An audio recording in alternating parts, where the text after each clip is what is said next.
योगेन चित्तस्य पदेन वाचा मलं शरीरस्य च वैद्यकेन योपाकरोत्तं प्रवरं मुनीनां पतञ्जलिं প্রাঞ্জলিরানতোস্মি।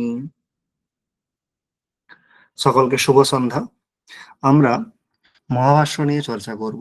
সেখানে প্রথমেই আমাদের যে মহাভাষ্যের রচয়িতা ভগবান পতঞ্জলি, এই মঙ্গলাচরণের মাধ্যমে ওনার যে তিনটি শাস্ত্রে গতি ছিল তার কথা এখানে বলা হয়েছে। যোগেন চিত্তস্য পদেন বাচাম মলম শরীরস্য বৈদ্যকেন। চিত্তস্য মলম, মনের যে মল, মনের যে মানে মানসিক যে দোষ, তার নিবারণের জন্য যোগ শাস্ত্রের রচনা করেছিলেন। পদেন বাচাম মলম, বাচাম মলম মানে বাকমল, মানে শব্দগত যে দোষ বা ভাষায় যে দোষ, তার দূর করার জন্য পদশাস্ত্র মানে ব্যাকরণ শাস্ত্র।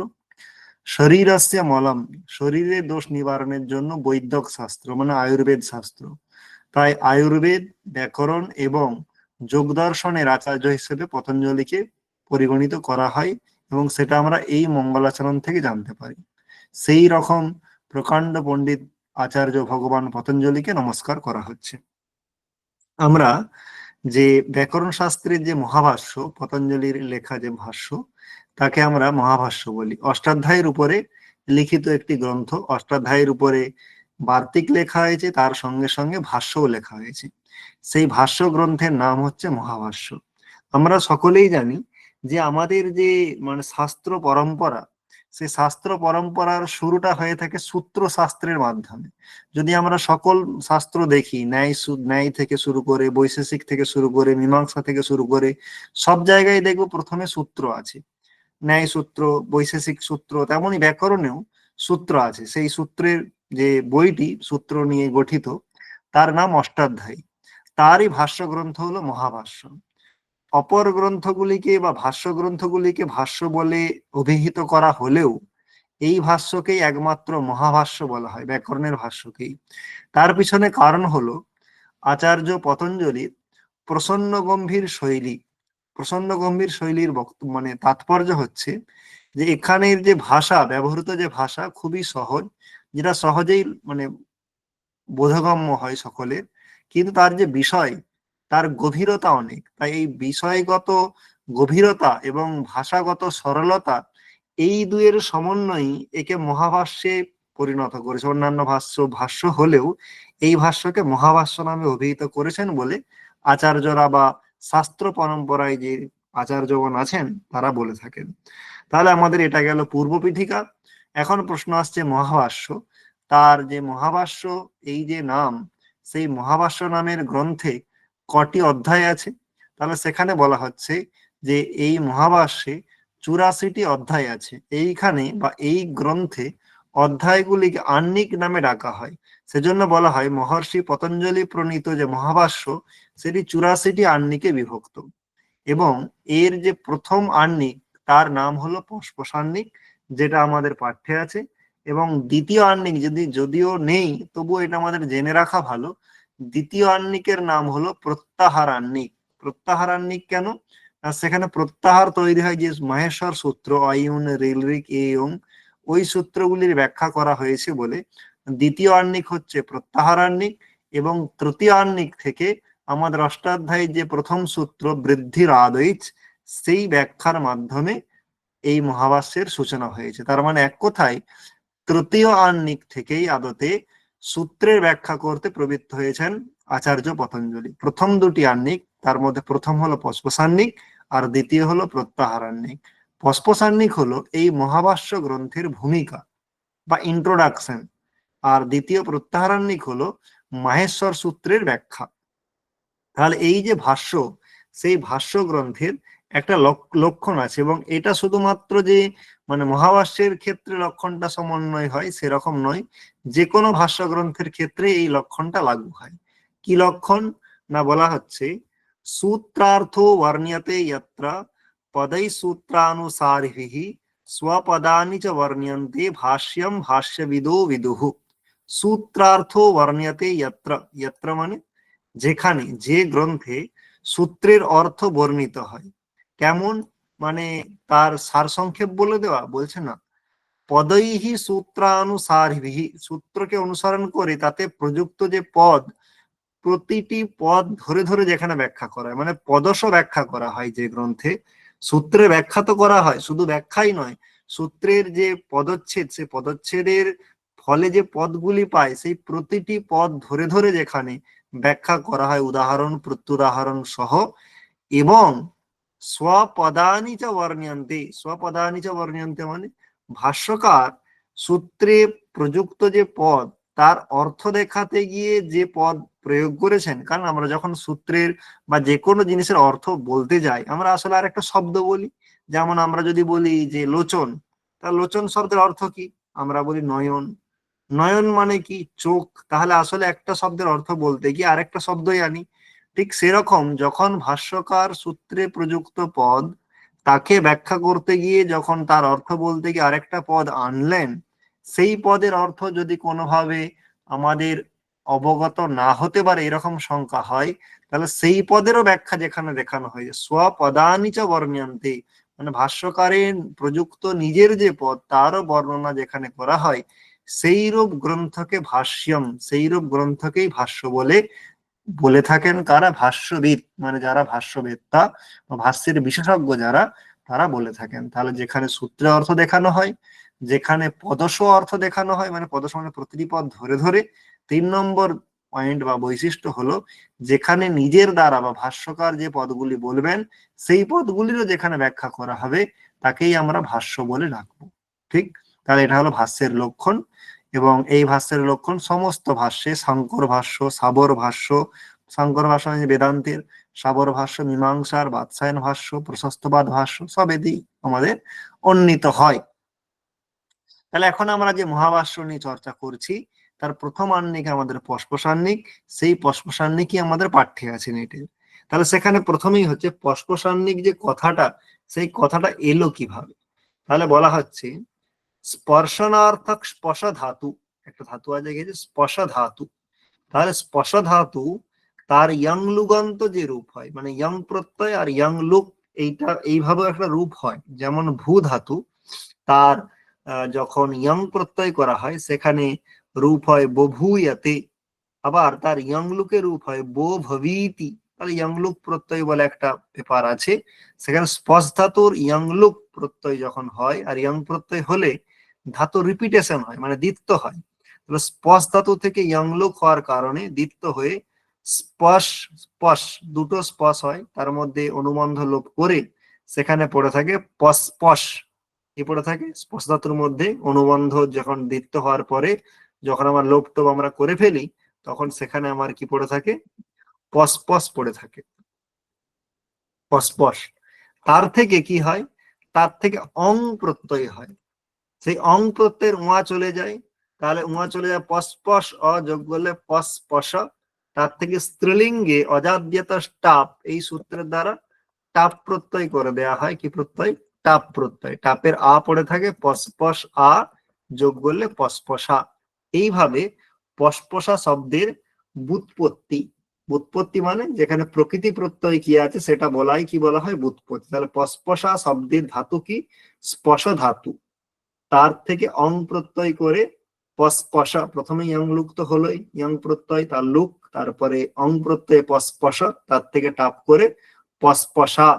আর এই যে ইয়ং প্রত্যয়টা হয়, সচরাচর তার অর্থ কি হয়? আমরা যারা মানে পড়ে এসছে আমরা জানি যে পট ধাতু তার ইয়ং প্রত্যয় কি রূপ হয়? পা পঠ্যতে, তার মানে কি পুনঃ পুনঃ পঠতি অথবা অতিশয়েন পঠতি। তেমনি এখানে পস্পশা যে আছে, তাহলে কি পুনঃ পুনঃ স্পৃশতি বা অতিশয়েন স্পৃশতি, তাহলে যেটা কি হয়? অধিকভাবে স্পর্শ করে বা বারবার স্পর্শ করে, তাকে বলা হয় পস্পশা। তাহলে অধিকভাবে স্পর্শ করে মানে, তাহলে যে আহ্নিকটা, তাহলে আহ্নিকটারই তো নাম পস্পশা। তাহলে যে আহ্নিকটা বারবার স্পর্শ করে বা অধিকভাবে স্পর্শ করে, কি স্পর্শ করে? হৃদয় স্পর্শ করে। কার হৃদয়? না ব্যাকরণের যে জিজ্ঞাসু, সেই জিজ্ঞাসুর হৃদয়কে অধিকভাবে স্পর্শ করে বলেই এর নাম হচ্ছে পস্পশা। কেন? তাহলে যিনি ব্যাকরণ পড়বেন বা যিনি ব্যাকরণ পড়তে অল্প আগ্রহী, তিনি যদি পস্পসান্নিকটা পড়েন, তার পড়ার পরে মনে হবে না ব্যাকরণটা আমার পড়ে নেওয়া উচিত, তাহলে এই যে ব্যাকরণের যে জিজ্ঞাসু বা অল্প জিজ্ঞাসু, তাকেও ব্যাকরণ অধ্যয়নে প্রবর্তিত করে বা তার হৃদয় স্পর্শ করে, তাকে ব্যাকরণের প্রতি আকৃষ্ট করে, তাই এর নাম কি পসপসা। আর আন্নিক মানে অধ্যায় তো বলেইছিলাম, তাহলে পসপসা হচ্ছে আন্নিকের নাম, দুটো কথাকে মিলিয়ে বলা হয় পসপসা আন্নিক। তাহলে যে আন্নিকটা পড়লে পাঠকের হৃদয় স্পর্শ করে, তাকে আরো কৌতূহল জাগিয়ে তোলে, তাকে ব্যাকরণ অধ্যয়নে প্রবৃত্ত করে, তাকেই কি বলা হয় পসপসান্নিক। তাহলে এখন প্রশ্ন হচ্ছে, এই যে অধ্যায় শব্দ তো প্রসিদ্ধ ছিলই, তা সত্ত্বেও আন্নিক পদটি কেন ব্যবহৃত হয়েছে? তাহলে আন্নিক শব্দটির একটি তাৎপর্য আছে। কি তাৎপর্য আছে? না অন্না নিবৃত্তম আন্নিকম। অন্না অহন শব্দের তৃতীয়াতে অন্না, অহন মানে একদিন, তাহলে একদিনে যেটা পড়ে ফেলা সম্ভব তাকে বলা হয় আন্নিকম। তাহলে অন্না নিবৃত্তম আন্নিকম, ঠক প্রত্যয় করে এর তদ্ধিত প্রত্যয় ঠক প্রত্যয় আন্নিকম শব্দটি নিষ্পন্ন হয়, আর যার অর্থ একদিনে পাঠ্য, মানে একদিনে পড়ে শেষ করে ফেলা যায়। তার মানে তখনকার দিনে সমগ্র মহাভাষ্য 84টি আন্নিক ছিল, মানে 84 দিনে কি হতো, এই ভাষ্যের অধ্যয়ন শেষ হয়ে যেত। এখন আমাদের পস্পসান্নিক পড়তেই একটা সেমিস্টার লেগে যায়, সেটা আলাদা কথা, কিন্তু তাৎপর্য হচ্ছে এটাই, যেটা একদিনে পড়ে কি করে দেওয়া যায়, শেষ করে দেওয়া যায়, তাকেই বলা হয় আন্নিক। তাহলে পস্পসান্নিক মানে যে আন্নিককে একদিনে পড়ে ফেলা যায়, এবং যে আন্নিকটা পড়ার পরে ব্যাকরণ জিজ্ঞাসুকে তাকে কি করে ব্যাকরণ অধ্যয়নে আরো বিশেষভাবে প্রবর্তিত করে, তাই এর নাম পস্পসান্নিক। যদি ভালো করে দেখা যায়, যে কোনো ইন্ট্রোডাকশন, সেইটা কিসের জন্য ইন্ট্রোডাকশনটা করা হয়, তার পিছনে কারণ হচ্ছে সেই ইন্ট্রোডাকশন বা ভূমিকা পড়ার পরে যাতে সেটা মানে পড়তে আর বিশেষভাবে জানতে লোক আগ্রহী হয়ে তোলে, তার জন্যই ভূমিকা। যদি আমরা দেখি এখনকার দিনে যখন সিনেমা হয়, তার ট্রেলার, ট্রেলার কেন দেখানো হয়? ট্রেলার দেখানো একটা শর্ট ফিল্ম, সেখানে মেন মেন অংশগুলো সেখানে দেখানো হয়, যাতে লোক সিনেমাটা দেখতে প্রবৃত্ত হয়। ভূমিকা বা উপোদ্ঘাত ঠিক সেরকম, যেটা দেখার পরে সে পূর্ণ বইটা যাতে পড়তে প্রবৃত্ত হয়, তার জন্যই রচিত হয়। এই পস্পসান্নিক আসলে তাই। তাহলে তার একটা স্বরূপ বা সংক্ষিপ্ত স্বরূপ সেখানে কোথায় পাওয়া যায়? আমাদের পস্পসান্নিকে পড়া যায়। তাই এই আন্নিকটাকে বলা যেতে পারে মহাভাষ্যের উপোদ্ঘাত, অর্থাৎ ভূমিকা। উপোদ্ঘাত ও ভূমিকা একই মানে। তাহলে পস্পসান্নিক হচ্ছে ব্যাকরণের বা মহাভাষ্যের ভূমিকা স্বরূপ হলো পস্পসান্নিক। তাহলে পস্পা শব্দের আমরা ব্যুৎপত্তি জানলাম, আন্নিক শব্দের ব্যুৎপত্তি জানলাম, এখানে 84টা আন্নিক আছে সেটাও জেনে নিলাম। তাহলে আমাদের যদি কোনো কারণে প্রশ্ন আসে যে আমাদের এই যে পস্পসান্নিক শব্দটি আছে, সেখানে কি প্রত্যয় আছে অথবা কি প্রত্যয় নেই, 1 নম্বর অপশন দিয়ে দিল টাপ প্রত্যয়, 2 নম্বর দিল অং প্রত্যয়, 3 নম্বর দিল ইয়ংলুক প্রত্যয়, 4 নম্বর দিল তব্যত প্রত্যয়। তাহলে কোনটা নেই? তাহলে সেখানে তব্যত প্রত্যয় নেই। অথবা ভাইস ভার্সা, যে কোনো একটা প্রত্যয় দিয়ে বললো যে কোনটা আছে, এই 4টে প্রত্যয়ের মধ্যে কোনটা আছে, তাহলে এখানে নির্বাচনটা আসতে পারে। আন্নিক শব্দে কি প্রত্যয় আছে? ঠক আছে, ঠই আছে, ঠন আছে, অথবা ঠল আছে দিয়ে দিল, তাহলে সেখানে ঠক প্রত্যয় আছে। তাহলে এখানে অন্না নিবৃত্তম আন্নিকম, অথবা আন্নিকম শব্দের ব্যুৎপত্তি দিয়ে জিজ্ঞাসা করলো নির্বাচন, যে আন্নিকম এর মানে কি? অন্না নিবৃত্তম, অন্না জাতম, অন্না ভবম, অন্ন ইদম, এরকম করে দিয়ে দিতে পারে। তাহলে অন্না নিবৃত্তম আন্নিকম, ঠিক আছে? তাই এরকম ছোট ছোট প্রশ্ন আসতে পারে, এটা যদি তোমরা ভালো করে একটু খেয়াল করো তাহলে সবগুলো মোটামুটি বলে দেওয়া হয়েছে। এরপরে আমরা আমাদের সাক্ষাৎ মহাভাষ্যের বিষয়ে প্রবেশ করে যাব। তাহলে মহাভাষ্য শুরু হচ্ছে কি দিয়ে? মহাভাষ্যের প্রথম বাক্য যেটা আমরা পাচ্ছি, অথ শব্দানুশাসনম। তাহলে এখানে আমাদের শুরুতেই হচ্ছে, যে কোনো শাস্ত্রের শুরুতেই কি করা হয়? মঙ্গলাচরণ করা হয়। এখানে মঙ্গল শ্লোকের দ্বারা মঙ্গলাচরণ করা হয়নি, কিন্তু এখানে অথ শব্দের দ্বারা কি করা হয়েছে? মঙ্গলাচরণ করা হয়েছে। তাহলে অথ শব্দের তাৎপর্য মঙ্গলাচরণ কেন? আমাদের একটি শাস্ত্র প্রসিদ্ধ একটি কারিকা আছে, ওঙ্কারশ্চাথ শব্দশ্চ দ্বাবেতু ব্রহ্মণঃ পুরা কণ্ঠম ভিত্ত্বা বিনির্যাতু তস্মান মাঙ্গলিকৌ উভৌ। যে ওঙ্কার এবং অথ শব্দ কি বলা হলো? ওঙ্কারশ্চাথ শব্দশ্চ দ্বাবেতু ব্রহ্মণঃ পুরা, ওঙ্কারশ্চাথ শব্দশ্চ দ্বাবেতু ব্রহ্মণঃ পুরা কণ্ঠম ধিত্বা বিনির্যাতৌ তস্মান মাঙ্গলিকৌ উভৌ। তাই এই দুটিকেই কি বলা হয়? মাঙ্গলিক বলা হয়। তাই ওঙ্কার এবং অত শব্দ, এই দুটো শব্দ যেখানে প্রয়োগ করা হবে সেটাকে মাঙ্গলিক বলে ধরতে হবে। তাহলে এখানে অত শব্দ আছে, তার কি মঙ্গল এই অত শব্দের দ্বারাই বলা হয়েছে এখানে। তাহলে অথ শব্দানুশাসনম, অথ শব্দের শ্রবণ মাত্রই কি হয়ে যায়? মঙ্গলাচরণ হয়ে যায়। অথ শব্দ শুধুমাত্র মঙ্গলাচরণ করার জন্য এখানে প্রযুক্ত হয়নি, কিন্তু অথ শব্দ এখানে একটা তার অর্থও আছে। তাহলে অথ শব্দের কি অর্থ? তাহলে বলা আছে অথ ইত্যয়ম শব্দ অধিকারার্থ প্রযুজ্যতে। তাহলে অথ এই শব্দটা অধিকার অর্থ বোঝাচ্ছে। অধিকার মানে কি? তাহলে এক কথায় অধিকার শব্দের মানে যদি তোমরা খেয়াল করো বা বুঝো, তাহলে অধিকার শব্দের অর্থ আরম্ভ। অধিকার শব্দের অর্থ আরম্ভ। আরম্ভ মানে শুরু। তাহলে কি শুরু হচ্ছে? শব্দানুশাসন শুরু হচ্ছে। অর্থাৎ শব্দানুশাসনম, তার মানে শব্দানুশাসনম আরভ্যতে। তাহলে এখন শব্দানুশাসনের শুরু করা হচ্ছে। তাহলে শব্দানাম অনুশাসনম শব্দানুশাসনম। তাহলে শব্দের এখানে কি করা হচ্ছে? অনুশাসন করা হচ্ছে। শাসন মানে কি? শাসন মানে নিয়ম কানুন বলা। তাহলে শব্দ সংক্রান্ত যে সমস্ত নিয়ম কানুন আছে তার কথা বলা হয়েছে। তাহলে শব্দ শাসনম বলতে পারতেন, অনুশাসনম কেন বললেন? অনু মানে কি? পশ্চাৎ। তাহলে এখানে অনুশাসনম কেন? কারণ প্রথমেই শব্দের শাসন তো পাণিনি অলরেডি করে রেখেছেন, তাহলে তার পশ্চাৎ কে করছেন? ভাষ্যকার পতঞ্জলি করছেন। ওর জন্য বলছেন অথ শব্দানুশাসনম। তাই আমি শব্দের অনুশাসন করেছি। শাসন তো মানে পাণিনি করেইছেন, আমি পশ্চাৎ তার আরো যে সমস্ত নিয়ম কানুন আছে বা যেগুলো আছে সেগুলো আমি ব্যাখ্যা করার জন্য এই গ্রন্থের আরম্ভ করছি। তাহলে অথ ইত্যয়ম শব্দ অধিকারার্থ। তাহলে অথ শব্দের কি অর্থ? তাহলে অথ শব্দের চারটে অপশন দিয়ে দিল। অথ শব্দের অর্থ এখানে অধিকার, অধিকার মানেই আরম্ভ। অথ শব্দের অর্থ অধিকার। অথ শব্দের অর্থ মানে কৃৎস্নম। অথ শব্দের অর্থ অনন্তরম বা আনন্তরিয়ম। অথ শব্দের অর্থ শাস্ত্রম। অথ শব্দের কি অর্থ এখানে? অথ শব্দের অর্থ অধিকার। অধিকার মানে কি? আরম্ভ। তাহলে শব্দানুশাসন কি করা হচ্ছে? আরম্ভ করা হচ্ছে। বেশ, তাহলে শব্দানুশাসন আরম্ভ হচ্ছে, খুব ভালো কথা। তাহলে কোন শব্দের অনুশাসন করা হবে? তাহলে কারণ কোন শব্দ, এরকম জিজ্ঞাসা করার কারণ কি? তাহলে শব্দ অনেক রকমের হতে পারে। তাহলে সেখানে যেমন মানে ঠকঠক করে যে শব্দ হয় সেটাও, পাতার শব্দ সেটাও হতে পারে। তাহলে কেমন ধরনের শব্দ হবে? তাহলে সেখানে বলছে বা অপশব্দকেও শব্দ বলে কেউ কেউ ধরে রাখে। তাহলে কেশাম শব্দানাম আর লৌকিকানাম বৈদিকানাম চ। লৌকিক এবং বৈদিক দু ধরনেরই। এখানে আরো একটা ডাউট হতে পারে যে এখানে শব্দের অনুশাসন করা হচ্ছে, তাহলে সেখানে সংস্কৃত দু ধরনের আছে, লৌকিক সংস্কৃত আর একটা বৈদিক সংস্কৃত। আমরা জানি যে লৌকিক সংস্কৃতের থেকে বৈদিক সংস্কৃতে কিছু ভেদ আছে, এবং ব্যাকরণের যে পরম্পরা, সেই ব্যাকরণ পরম্পরাতে কিছু ব্যাকরণ আছে যারা শুধু বৈদিক সংস্কৃতের ব্যাখ্যা করেছেন, কিছু আছে শুধু লৌকিক সংস্কৃতের ব্যাখ্যা করেছেন। তাহলে এইখানে কার করা হচ্ছে? তাহলে এখানে বলা হচ্ছে লৌকিক এবং বৈদিক উভয়েরই করা হচ্ছে, এবং এর জন্যই পাণিনীয় ব্যাকরণে আর একটু বেশি প্রসিদ্ধি।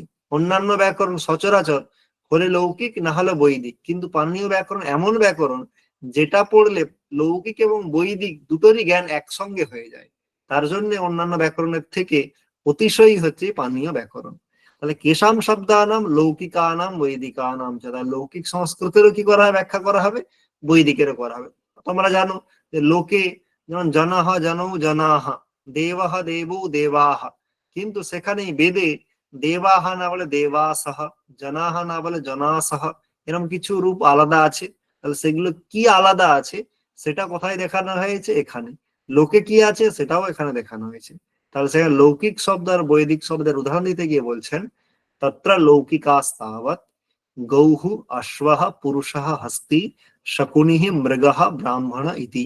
ঠিক আছে, লৌকিক শব্দ। গৌহু মানে গরু, ঘোড়া, পুরুষ, হাতি, শকুনি, মৃগ, ব্রাহ্মণ প্রভৃতি।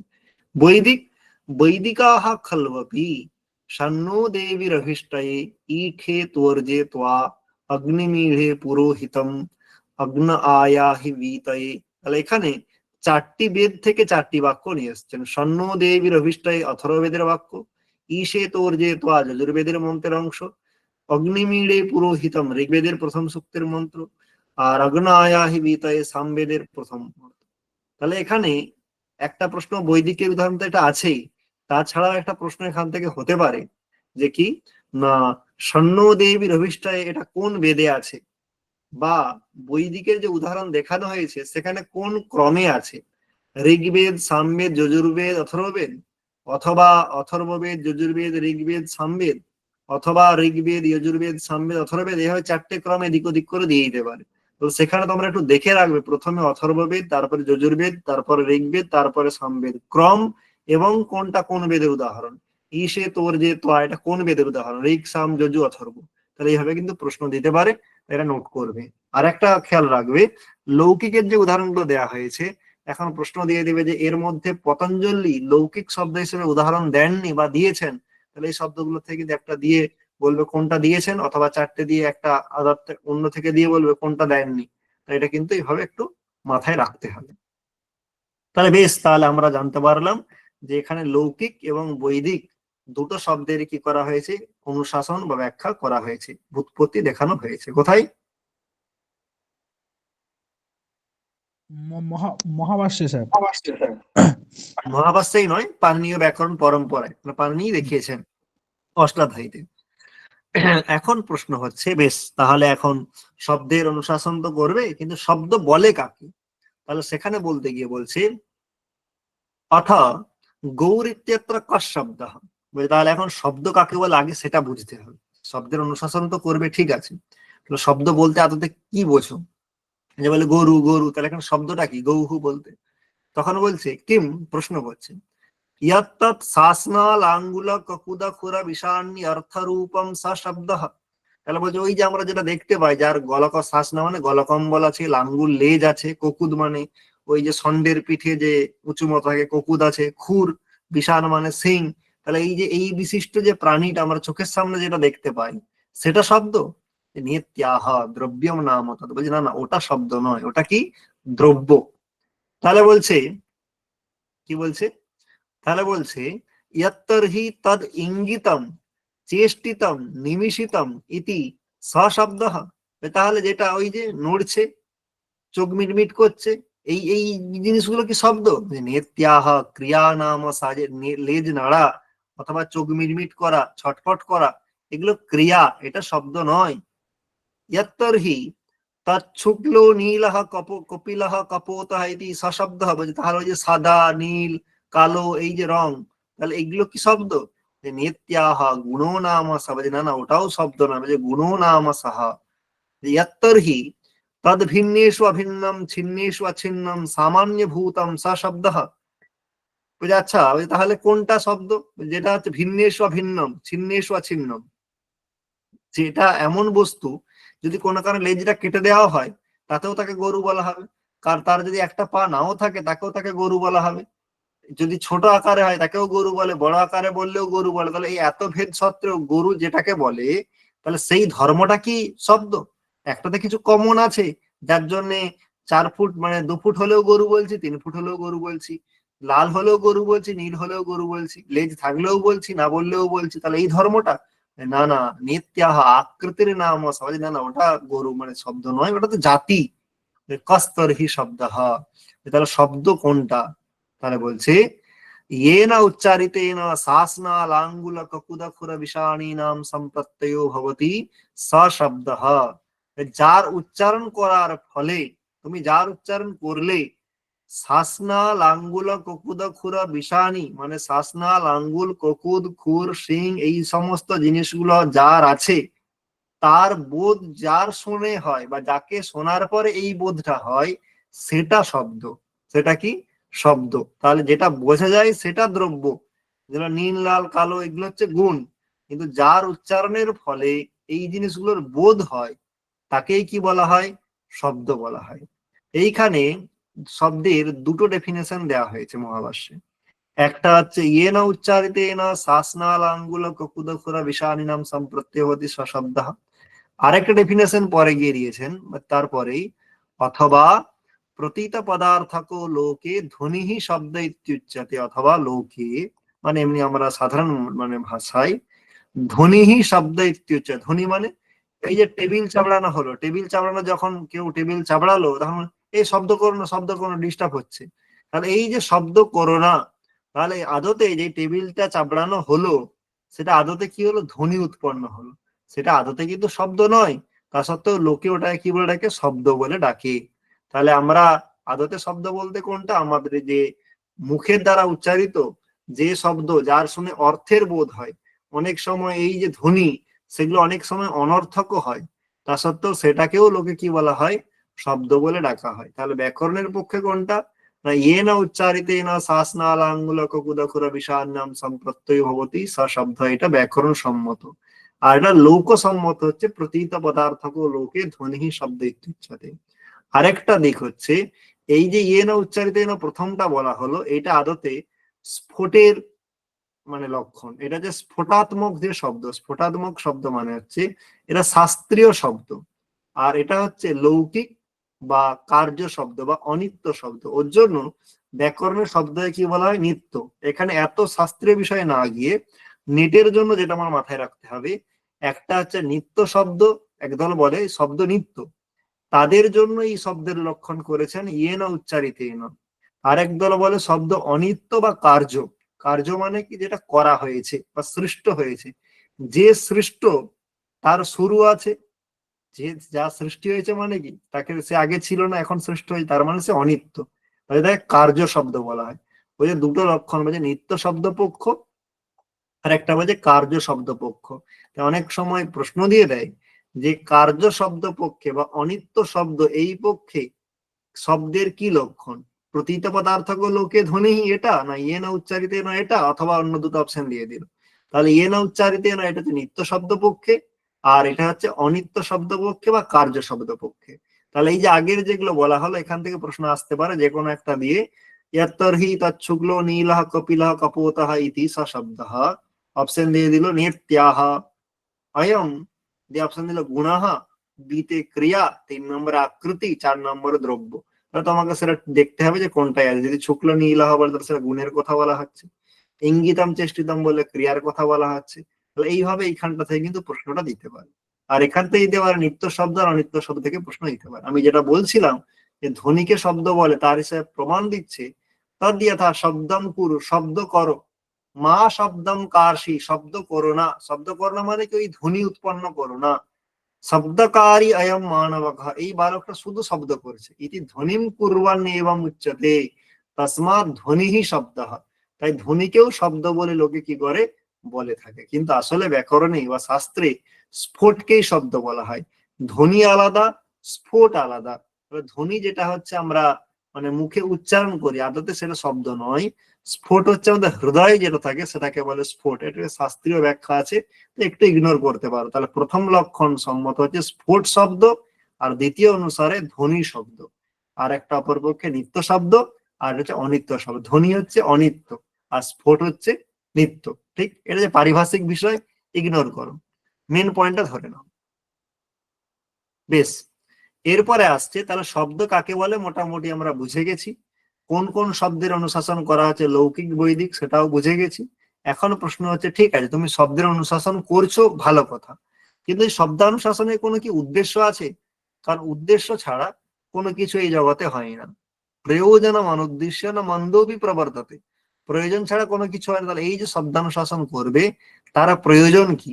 তাহলে সেই প্রয়োজন বলতে গিয়ে দু রকম প্রয়োজন দেয়, যেটা মুখ্য প্রয়োজন আর একটা গৌণ প্রয়োজন। মুখ্য প্রয়োজন মানে একদম মেন প্রয়োজন কি আছে, তাহলে সেখানে শব্দানুশাসনের 5টা মুখ্য প্রয়োজন বলেছে। কানি পুনঃ শব্দানুশাসনস্য প্রয়োজনানি, রক্ষোহাগম লঘ্ব সন্দেহাহ প্রয়োজনম। রক্ষা, উহা, আগম, লঘু, অসন্দেহ, ভেঙে দেওয়া আছে। রক্ষা, উহা, আগম, লঘু এবং অসন্দেহ, এই 5টা হচ্ছে প্রয়োজন। তাহলে এই ব্যাকরণ অধ্যয়নের 5টা মুখ্য প্রয়োজন, একটা হচ্ছে রক্ষা, একটা উহ, আগম, লঘু, অসন্দেহ। একটা একটা করে এক্সপ্লেন করা হবে। তাহলে শব্দানুশাসনের প্রথম মুখ্য প্রয়োজন রক্ষা। কার রক্ষা? তাহলে বলা হচ্ছে রক্ষার্থম বেদানাম অধ্যেয়ম ব্যাকরণম। তাহলে বেদের যদি রক্ষা করতে হয় তাহলে তোমায় কি পড়তে হবে? ব্যাকরণ পড়তে হবে। তাহলে বেদের রক্ষা হচ্ছে ব্যাকরণ অধ্যয়নের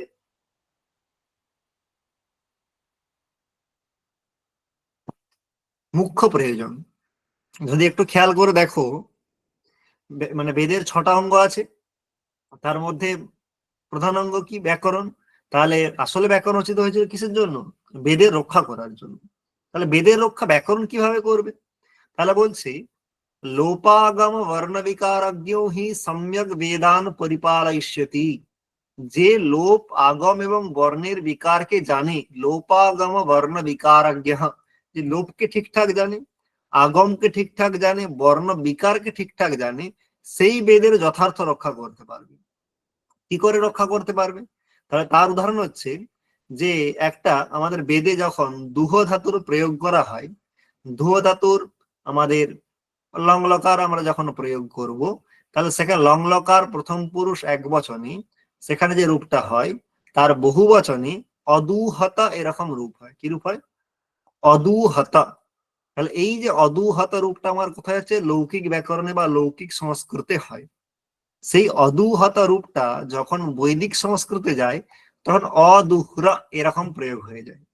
এরপরে যে বৈদিক ব্যাকরণ বা ব্যাকরণ জানে না, সে লোক থেকে শিখে যে দুহ ধাতুর রূপ মুখস্থ করেছে, সে তো জানে যে দুহ ধাতুর প্রথম পুরুষ বহু বচনে কি রূপ হয়? অদুহতা। তাহলে বেদে কি লেখা আছে? অদুহরা। তাহলে বেদে কি করা আছে? ভুল আছে। যিনি লিখেছেন তিনি ঠিক করে লিখতে ভুলে গেছেন, টাইপিং মিস্টেক, অথবা শোনার সময় যদি শুনে শুনে যে অদুহতা জায়গায় অদুহরা উচ্চারণ করেছে, তাহলে তিনি তিনি গুরুর কাছে ঠিক করে শোনেননি, এই রকম মনে করে তিনি অদুহরার জায়গায় অদুহতা এরকম সংশোধন করে দেবেন। কিন্তু যদি অদুহরার জায়গায় অদুহতা এরকম সংশোধন করে দেওয়া হয়, তখন কি আর সেটা বেদ থাকবে? তার কারণ বেদের মন্ত্রের নিয়মই হচ্ছে সেগুলো অপরিবর্তনীয়, তার পরিবর্তন করা যায় না। আমি অগ্নিমিড়ে পুরোহিতম, এই জায়গায় কখনো বলতে পারি না বন্যিমিড়ে পুরোহিতম। তার কারণ অগ্নিম আর বন্যিম একই, তা অর্থ না অর্থ আলাদা? একই অর্থ। তা সত্ত্বেও অগ্নিমিড়ে এর বদলে বন্যিমিড়ে করে দিলে অর্থ এক থাকলেও বন্যিমিড়ে আর বেদ থাকবে না, কারণ তার মধ্যে কখনো বর্ণের পরিবর্তন করা যায় না। তাহলে সেখানে অগ্নিমিড়ের জায়গায় বন্যিমিড়ে যেমন করা যায় না, তেমন অদুহরার জায়গায় অদুহতা করা যায় না। যে বৈয়াকরণ হবে না, তিনি কি তিনি কি ভাববেন যে অদুহরা এটা হচ্ছে অশুদ্ধ প্রয়োগ, অদুহতাই হচ্ছে শুদ্ধ প্রয়োগ। কিন্তু যে বৈয়াকরণ, সে কি জানে? সে জানে একটা সূত্র আছে বেদের ক্ষেত্রে, লোপস্ত আত্মনে পদেশু। আত্মনে পদের ক্ষেত্রে লোপ হয়ে যায় বেদে, কার? তয়ের লোপ হয়ে যায়। ত যে থাকে অদুহতা, তার তয়ের লোপ হয়ে যায়। তাই এখানে অদুহরা এরকমই রূপ হবে, অদুহতা এরকম রূপ হবে না। এমন কি তাহলে এখানে লোপ, তয়ের যে লোপ হয় অবৈয়াকরণ জানবে না, তার জন্য ব্যাকরণ যে জানবে সেই জানবে যে অদুহরা কোনো অশুদ্ধ রূপ নয়। 2 নম্বর হচ্ছে, এখানে অদুহতা তয়ের লোপ করলেও অদুহ রূপ হওয়া উচিত ছিল, অদুহরা কি করে হলো? তাহলে এখানে রয়ের আগম হয়েছে। আগম মানে সংযোজন হয়েছে, এসছে র। তাহলে কিভাবে রয়ের আগম হলো? তাহলে যে বৈয়াকরণ সে জানে রুট আগম হয়, রয়ের আগম হয়। সূত্র কি আছে? বহুলম ছন্দসি। তাহলে রুটের আগমের ফলে এখানে কি হয়েছে? অদুহ এর জায়গায় অদুহ্র এরকম হয়েছে। তাহলে এই যে লোপ কোথায় হয়, কোথায় আগম হয়, সেটা কে জানে? বৈয়াকরণ জানে, অবৈয়াকরণ জানে না। তাহলে লোপের উদাহরণ পেলাম অদুহ্র, কারণ তয়ের লোপ হয়েছে। আগমের উদাহরণ পেলাম, রয়ের আগম হয়েছে। বর্ণ বিকারের কি উদাহরণ? বর্ণ বিকার, তার মানে লোকে যে বর্ণের প্রয়োগ হয় বেদে, সেক্ষেত্রে বর্ণের একটু পরিবর্তন হয়ে যায় অনেক সময়। যেমন লোকে প্রয়োগ হয় উদ্গ্রাহ, সেখানে হয়ের জায়গায় বেদে ভয়ের প্রয়োগ হয়, উদ্গ্রাভ। তাহলে যে ব্যাকরণ জানে না, সে উদ্গ্রাহ রূপটাই জানবে, যে গ্রহ ধাতুতে গ্রাহ রূপ হয়, গ্রাভ তো হবে না, এরকম তো কোনো ধাতু নেই, গ্রহ ধাতুই আছে। তাহলে উদ্গ্রাভ ভুল আছে, তাহলে এখানে উদ্গ্রাহ করে নিতে হবে। তাহলে এখানেও কিন্তু বেদের বেদত্ব নষ্ট হবে। যে ব্যাকরণ জানে তিনি জানবেন যে একটা বার্তিক আছে, হ্রি গ্রহর ভস ছন্দসি। হ্রি ধাতু এবং গ্রহ ধাতু, তার হয়ের জায়গায় কি হয়ে যায়? ভ হয়ে যায়। লোকে গৃহ্ণাতি প্রয়োগ হলেও বেদে গৃহ্ণাতি এরকম প্রয়োগ হয়। উদ্গ্রাহ, উদ্গ্রাভ এরকম প্রয়োগ বেদে হয়। সেটা কে জানবে? যিনি ব্যাকরণ পড়বেন। তার লোপ, আগম এবং বর্ণের বিকার কোথায় কি হয়, সেটা একমাত্র বৈয়াকরণই জানেন, অবৈয়াকরণ জানেন না। তার জন্য সেখানে কি বেদের রক্ষার জন্য কি পড়তে হবে? ব্যাকরণ পড়তে হবে। বেদ যদি আমরা ব্যাকরণ যদি পড়ি, লোপ, আগম, বর্ণ বিকার যদি হয়েও থাকে, সেটা দেখে আমরা সন্দেহ করে তার সংশোধন করতে প্রবৃত্ত হব না। অর্থাৎ বেদের বেদত্ব নষ্ট করতে উদ্যত হব না। তাই বেদের যথার্থ রক্ষা করতে হলে কি করতে হবে? ব্যাকরণের অধ্যয়ন করতে হবে। তাহলে এখানে প্রশ্ন আসতে পারে যে লোপের কি উদাহরণ? তাহলে অদুহ্র। আগমের উদাহরণ অদুহ্র। উদ্গ্রাভ, এটা কার উদাহরণ? লোপের, আগমের, বর্ণ বিকারের না কার? তাহলে এটা বর্ণ বিকার উদাহরণ। ঠিক আছে, তাহলে অদুহ্রা এখানে কি আগম হয়েছে? রুট আগম, রুক আগম অথবা র আগম, এরকম করে দিয়ে দিল। তাহলে এখানে রুট আগম হয়েছে। রুটের র পড়ে থাকে সেটা আলাদা কথা, কিন্তু আগমটা আদতে কি? রুট আগম হয়েছে। তাহলে বেদের রক্ষার জন্য কি দরকার? ব্যাকরণকে দরকার। তাহলে প্রথম প্রয়োজন রক্ষা, সেটা হয়ে গেল। দ্বিতীয় প্রয়োজন কি? উহ। উহ মানে হচ্ছে গেস করা, মানে কোনটা হতে পারে সেরকম কল্পনা করাটাই হচ্ছে উহা। যথার্থ উহা বা সম্ভাবনা কি করতে পারে? বৈয়াকরণ করতে পারে। তাহলে বলছেন উহা খালবপি, তাহলে উহও হচ্ছে প্রয়োজন। উহা খালবপি, তাহলে উহও হচ্ছে দ্বিতীয় প্রয়োজন কার? ব্যাকরণ অধ্যয়নে। কেন বলছে? ন সর্বৈর লিঙ্গৈর নচ সর্বাভির বিভক্তিভির বেদে মন্ত্রা নিগদিতাহা। ওই বেদে যখন মন্ত্র বলা হয় সেখানে সমস্ত লিঙ্গ, সমস্ত বিভক্তি ধরে ধরে সব মন্ত্র বলে দেওয়া হয় না। কেন বলে দেওয়া হয় না? তার পিছনে কারণ হচ্ছে যে বেদের নিয়ম হচ্ছে প্রকৃতি জাগের জন্য বেদে জাগ দু প্রকার হয়, একটা প্রকৃতি জাগ আর একটা বিকৃতি জাগ। প্রকৃতি জাগের ক্ষেত্রে সব মন্ত্র বলে দেওয়া থাকে, সব উপকরণ প্রক্রিয়া সব বলে দেওয়া থাকে। বিকৃতি জাগের ক্ষেত্রে কোনো কিছু বলা থাকে না, সেখানে শুধু জাগের কথাটি বলা থাকে যে এই জাগ করলে এই ফল হবে, এইটুকু, তার বাইরে কিচ্ছু থাকে না। কারণ নিয়মই আছে প্রকৃতিবৎ বিকৃতি কর্তব্যা, প্রকৃতির মতো বিকৃতি করতে হবে, অর্থাৎ প্রকৃতি জাগের মতো বিকৃতি জাগ আমায় কি করতে হবে? করে নিতে হবে। তাহলে প্রকৃতি জাগের জন্য যা মন্ত্র, যা সামগ্রী, যা পদ্ধতি, এখানে তাই ফলো করতে হবে। তাহলে এখন অগ্নিজাগ, আমাদের আগ্নেয় জাগ আছে। তাহলে আগ্নেয় জাগ যেমন একটা জাগ হচ্ছে দর্শপূর্ণ মাস জাগ, তার দেবতাকে অগ্নি। সেই দর্শপূর্ণ মাস জাগ হচ্ছে কি না? প্রকৃতি জাগ। সেই দর্শপূর্ণ মাস জাগের বিকৃতি জাগ হলো সৌর্য জাগ। তাহলে এখন দর্শপূর্ণ মাসের জাগের দেবতা হচ্ছে অগ্নি, তাই সেখানে মন্ত্র বলে দেওয়া আছে অগ্নয়ে ত্বা জুষ্টম নির্বপামি। তাহলে অগ্নি, তোমাকে আমি কি করছি? আহুতি প্রদান করছি। তাহলে সৌর্য জাগের ক্ষেত্রে মন্ত্র বলা নেই, তাহলে প্রকৃতি জাগের মতো এখানেও করে নিতে হবে। তাহলে যে অবৈয়াকরণ সে কি দেখবে? অগ্নয়ে ত্বা জুষ্টম নির্বপামি আছে, তাহলে সূর্যের মন্ত্র, তাহলে এরকমই করে দাও সূর্যায়ে ত্বা জুষ্টম নির্বপামি। তাহলে এই যে সূর্যায়ে করে দিল, এটা একদম অন্ধের মতো অনুকরণ হয়ে গেল। কারণ যিনি বৈয়াকরণ তিনি জানেন অগ্নি শব্দ হচ্ছে ইকারান্ত পুংলিঙ্গ, তাই অগ্নয়ী। আর সূর্য শব্দ হচ্ছে অকারান্ত পুংলিঙ্গ, তাই সেখানে সূর্যায়। তাই সেখানে সূর্যায় তো আজুষ্টম নির্বপামি হবে না, সূর্যায় এরকম হবে। তাহলে এই যে সূর্যায়, এই যে উহটা করতে পারা, এটা কে করতে পারে যথার্থ? এটা অকারান্ত ইকারান্ত সহজ দৃষ্টান্ত আছে, অনেক সময় অন্যরকমও হতে পারে। কারণ সেইখানে যে যথার্থ অনুমান করতে পারা, উহা সম্ভাবনা করতে পারে, সেটা কে করতে পারেন? বৈয়াকরণ করতে পারেন। তার জন্য কি করতে হবে? ব্যাকরণ পড়তে হবে। বলে তেজ অবশ্যই যজ্ঞগতেন যথা যথম বিপরিণাময়িতব্যা তা ন অবৈয়াকরণ শক্নোতি যথা যথম বিপরিণাময়িতুম তস্মাদ অধ্যেয়ম ব্যাকরণম। তাই সেটা যথার্থভাবে করতে, বিভক্তি পরিবর্তন করতে বা বিভক্তি সংযোজন করতে কি করতে পারবে? বৈয়াকরণ। তাই দ্বিতীয় প্রয়োজন হলো উহা, সম্ভাবনা, যথার্থ সম্ভাবনা করে মন্ত্রের যাতে আমি ঠিকঠাক কি করতে পারি? পরিবর্তন। তাহলে প্রথম বললো রক্ষা, লোপ আগম বর্ণ বিকার জানলে রক্ষা করতে পারবে। দ্বিতীয় হচ্ছে উহা করতে পারবে। 3 নম্বর বল আগম খালবপি। 3 নম্বর প্রয়োজন বলছে আগম হচ্ছে প্রয়োজন। এখানে একটা জিনিস খেয়াল রাখতে হবে, যেটা তোমরা সহজে মানে তোমরা খেয়াল করো না, যে এই যে 5টা প্রয়োজন বলা হয়েছে, প্রয়োজন শব্দের দুটো অর্থ হতে পারে। দুটো অর্থ কিভাবে হতে পারে? ব্যুৎপত্তি অনুসারে দুটো অর্থ হতে পারে। একটা হচ্ছে প্রয়োজন শব্দের অর্থ ফল। প্রয়োজন শব্দের অর্থ কি? ফল। যেমন ব্যাকরণ যে পড়লে তার ফল কি? বেদের রক্ষা। ব্যাকরণ পড়লে তার ফল কি? না মন্ত্রে যথার্থ উহা করতে পারে। আর একটা প্রয়োজন শব্দের অর্থ হয় প্রয়োজক। তাহলে একটা অর্থ হয় কি? প্রয়োজক। কি করে হয় প্রয়োজক অর্থ? তাহলে যখন প্রয়োজনম এরকম আমাদের ভাববাচ্যে যখন হয়, তখন প্রয়োজন শব্দের অর্থ ফল। আর যখন প্রয়োজন শব্দের অর্থ এরকম করা হয়, প্রয়োজন শব্দে আদৌ লুট প্রত্যয় আছে, সেখানে যদি করণ বাচ্যে লুট করা হয়, প্রয়োজ্যতে অনেন, যার দ্বারা প্রেরিত করা হয়, তাকেও প্রয়োজন বলা হয়। তাহলে সেখানে প্রয়োজন শব্দ পুংলিঙ্গ হয়। তাহলে এই আগম প্রয়োজনম নয়, আগম হচ্ছে প্রয়োজনঃ। প্রয়োজন মানে প্রয়োজক বা প্রবর্তক। তাহলে আগম হচ্ছে প্রেরক, মানে ব্যাকরণ যে পড়তে হবে তার ফল আগম নয়, তার প্রেরক হচ্ছে আগম। আগম মানে কি? বেদের বচন। তাহলে বেদে কি বলা আছে?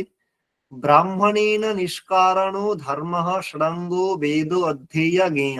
যিনি ব্রাহ্মণ হবেন তাকে নিষ্কারণ, কোনো কারণ ছাড়াই কি করতে হবে? ষড়ঙ্গ বেদের অধ্যয়ন করতে হবে, এটাই তার ধর্ম।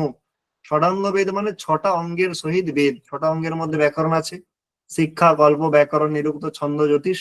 তাহলে সেখানে ব্যাকরণ সব সমস্ত অঙ্গ সহই কি করতে হয়? বেদের অধ্যয়ন করতে হয়, এবং এখানে কারণ ছাড়া। তাহলে বেদের এই বচনও ব্যাকরণ অধ্যয়নের প্রবর্তক।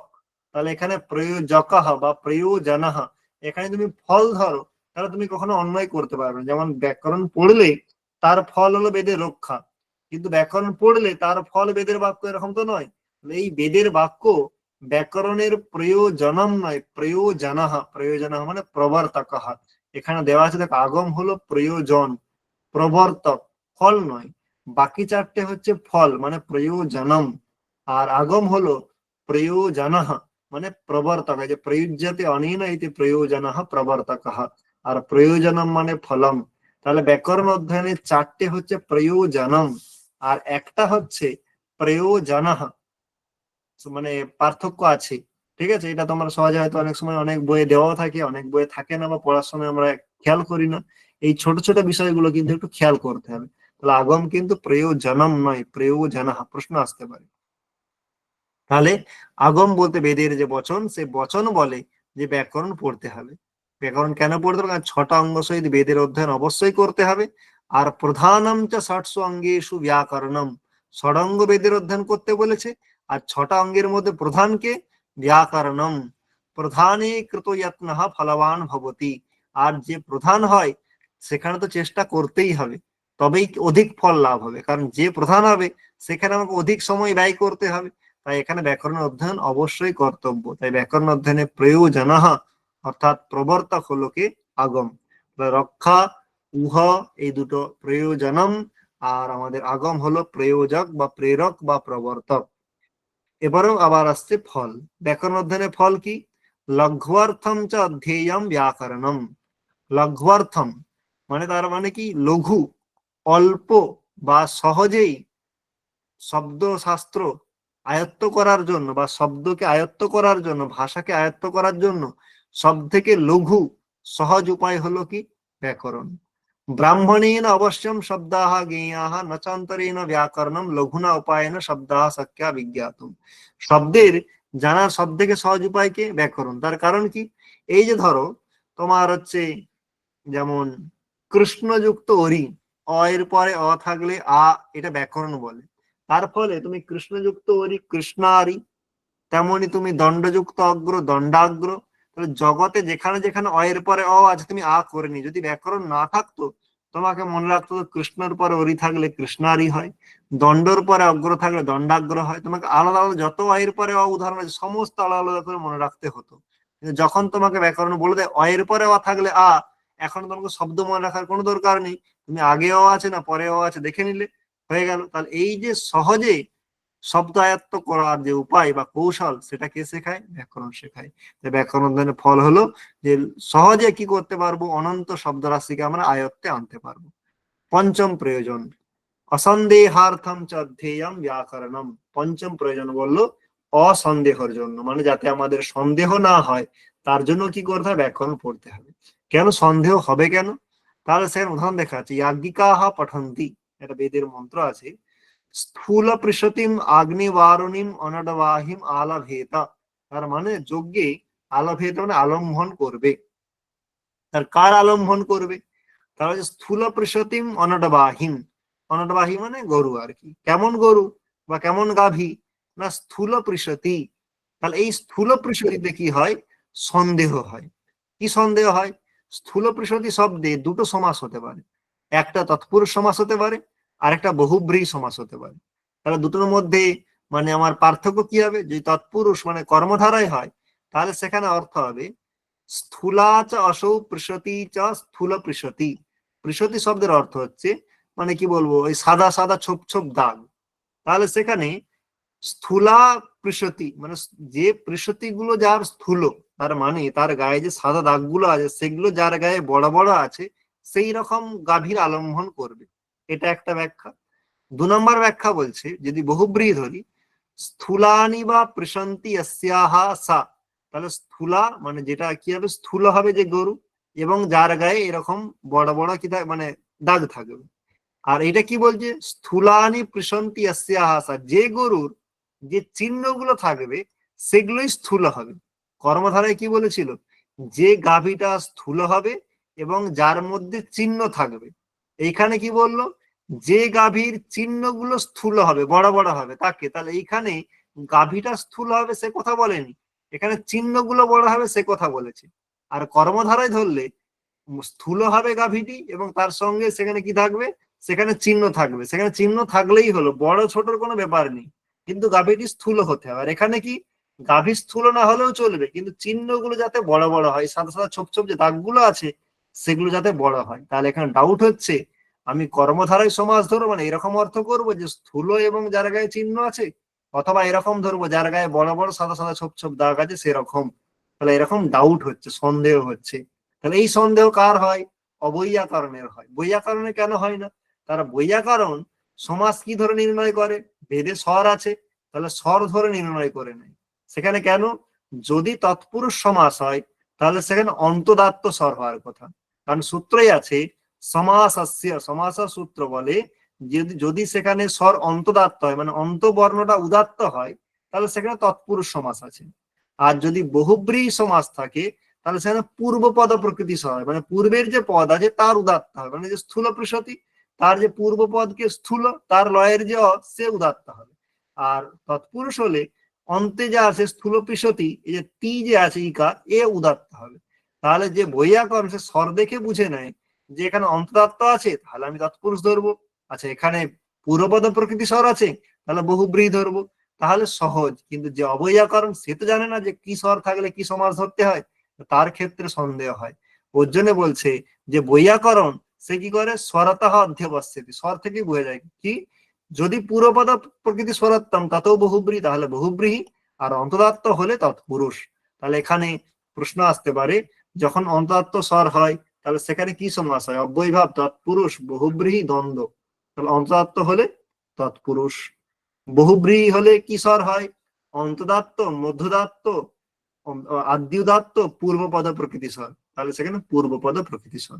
আর নিচে তোমাদের সূত্র এগুলো দেওয়া আছে, অন্তদাত্ত স্বর হলে সমাসাস্য সূত্র, আর পূর্বপদ প্রকৃতি স্বরের যে সূত্র যে বহুব্রীহ প্রকৃত্যা পূর্বপদম। তাহলে যে বৈয়াকরণ তার কোনো ডাউটই হয় না, সে স্বরদেহে কি করে ফেলে, নির্ণয় করে ফেলে এখানে কর্মধারায় সমাস আছে না এখানে বহুব্রীহি সমাস আছে। আচ্ছা, মোয়ের কি প্রশ্ন আছে?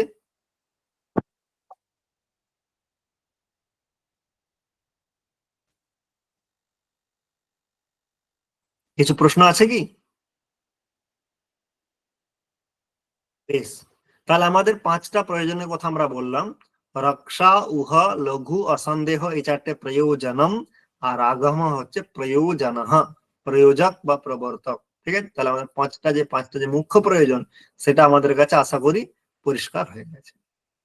এরপরে আসছে শব্দানুশাসনের গৌণ প্রয়োজন। শব্দানুশাসনের ত্রয়োদশ গৌণ প্রয়োজনের কথা, বা ত্রয়োদশ মানে 13টা গৌণ প্রয়োজনের কথা বলা হয়েছে। কি কি, ते सूराः दुष्ट शब्दः यदधीतं यस्तु प्रयुङ्क्ते अविद्वांसः विभक्तिं कुर्वन्ति यो वा इमां चत्वारि उतत्वः सक्तुमिव सारस्वतीं दशम्यां पुत्रस्य सुदेव असि वरुण। 13টার গৌণ প্রয়োজনের কথা বলা হয়েছে। এই যে ত্রয়োদশ গৌণ প্রয়োজন, এখানে যে ক্রমে বলা আছে সেই ক্রমটাও কিন্তু তোমরা কি করবে, অনুসরণ করবে। তার কারণ অনেক সময় বলে দিতে পারে যে ত্রয়োদশ গৌণ প্রয়োজন কি ছিল, অথবা পঞ্চম গৌণ প্রয়োজন কি বলেছেন পতঞ্জলি, অষ্টম কি বলেছেন। তাই ক্রমটাও খুব ভাইটাল, সেজন্য ক্রমটাও একটু কি করতে হবে, মাথায় রাখতে হবে। তাহলে আমাদের কটা গৌণ প্রয়োজন, 13টা। তাহলে তার একটা একটা করে ব্যাখ্যা করবে যে কিভাবে প্রয়োজন হচ্ছে। তাহলে প্রথম প্রয়োজন, ত্রয়োদশের মধ্যে প্রথম প্রয়োজন কি আমাদের, তাহলে প্রথম প্রয়োজন হচ্ছে তে সুরাহা। তে সুরাহা এর ব্যাখ্যা কি হবে, তাহলে এর ব্যাখ্যা বলছে ते सूरा हेलय हेलय इति कुर्वन्तः परा बभूवुः तस्माद् ब्राह्मणेन नाम लेखित वै नापभाषित वै म्लेच्छो हवा एष यदपशब्दः म्लेच्छा मा भूम इत्यध्येयं व्याकरणम। তে সুরা অসুরা যজ্ঞ করার সময় সে হে অরায়া বলতে গিয়ে রয়ের উচ্চারণ না করে লয়ের উচ্চারণ করে ফেলেছিল, হে অলায়া। তার ফলে কি হয়েছে, রয়ের জায়গায় লয়ের উচ্চারণ যখন করা হলো তারপরে তার ইষ্টফলের প্রাপ্তি হয়নি।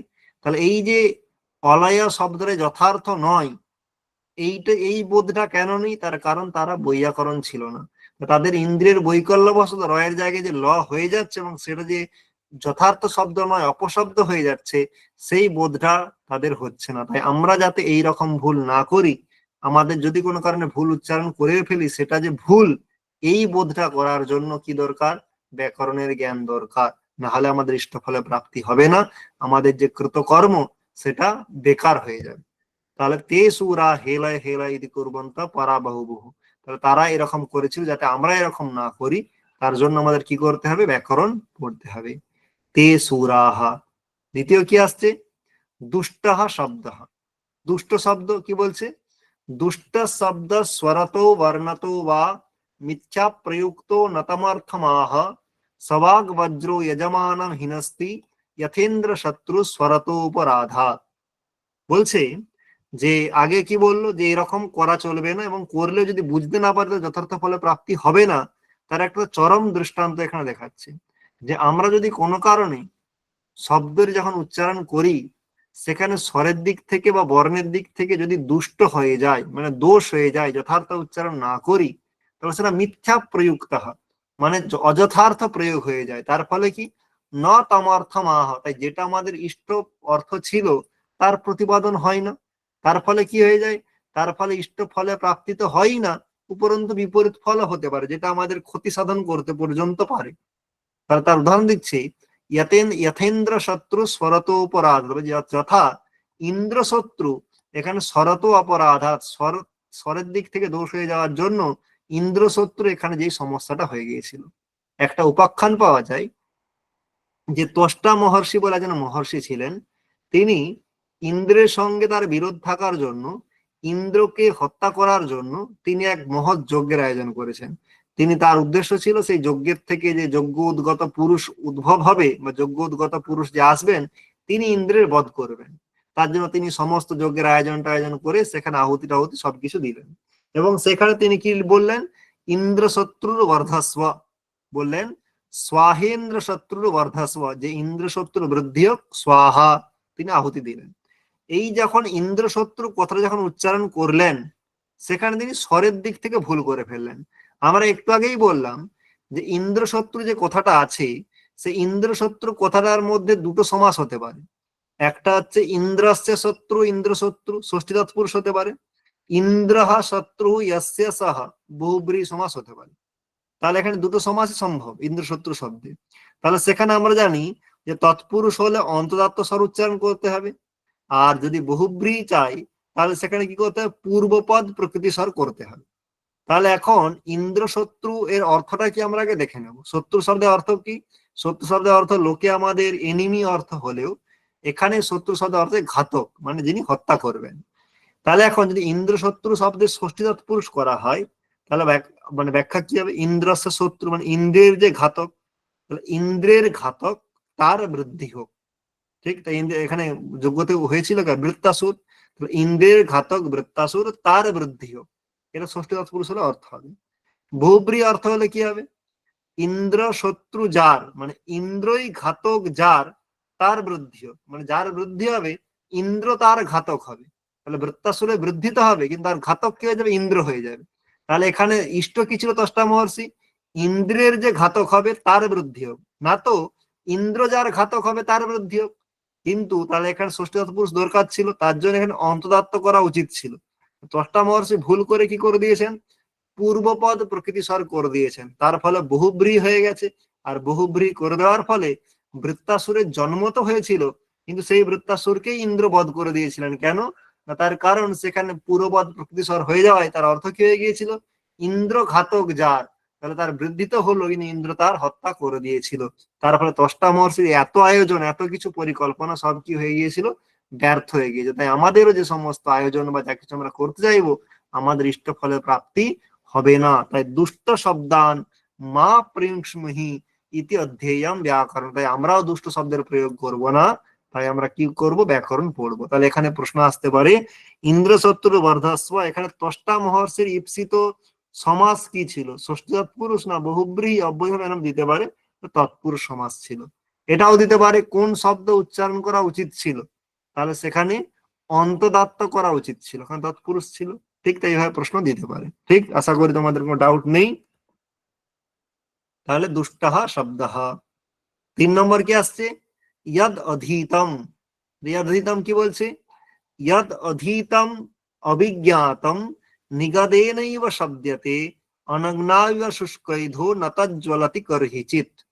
তাহলে বলছে ইয়াদ অধীতম অভিজ্ঞাতম, অনেক সময় হয় যে আমরা অনেক কিছু পড়ি কিন্তু তার অর্থ বুঝতে পারি না।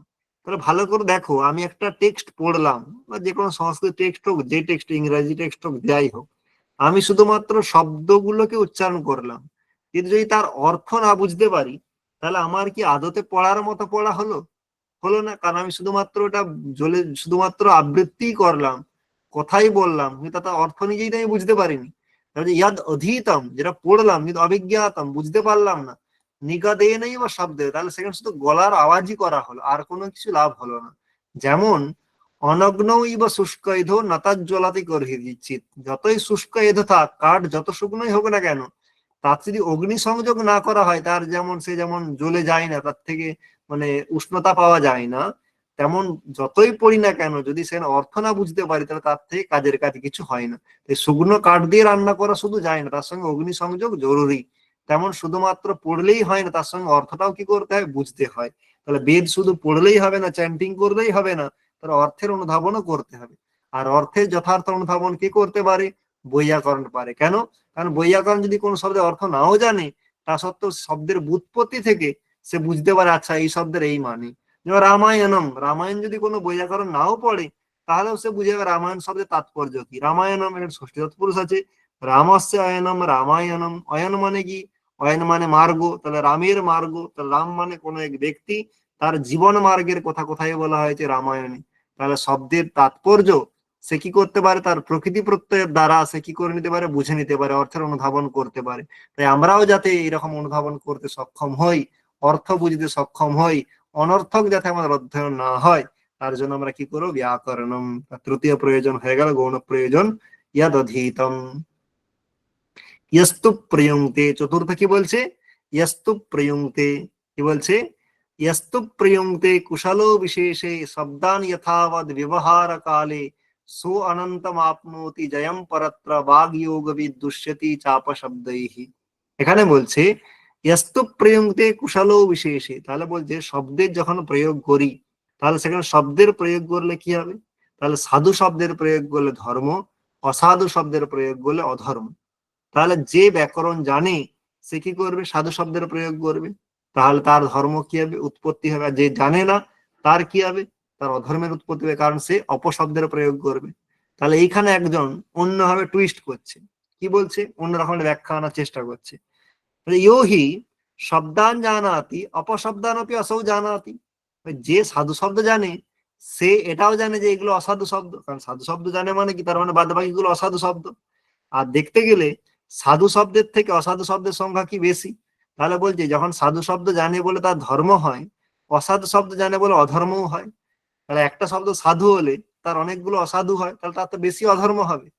ভূয়ান অধর্ম প্রাপ্নोति, কেন, একৈকস্য শব্দস্য বহব অপভ্রংশः তদ যথা গৌ ইত্যস্য গৌঃ, এটা সাধু শব্দ, গরু অর্থে গৌঃ। অসাধু কি, গাবি, গণি, গোতা, গোপতালিকা, এখানে 4টে দিয়েছে, আরো হতে পারে। তাহলে গাবি, গণি, গোতা, গোপতালে, গৌ হচ্ছে একটা সাধু শব্দ, তার থেকে একটা ধর্ম হলো। আর গাবি, গণি, গোতা, গোপতালিকা 4টে, আরো যদি 5টা 10টা হয়, যদি নাও হয়, 4টেই যদি ধরি, তাতে একবার ধর্ম 4বার অধর্ম, টোটাল তো অধর্মই বেশি হয়ে গেল। তাহলে এখানে না না, এইরকম কোনো তাৎপর্য এখানে নেই যে মানে যত ইয়ে জানবে অধর্ম বেশি হবে। সেই ব্যাখ্যা বারণ করার জন্য বলছেন, কি বলছেন, বিষম উপন্যাস, না না, এরকম ব্যাখ্যা করা যাবে না। কেন? কিছু প্রশ্ন আছে?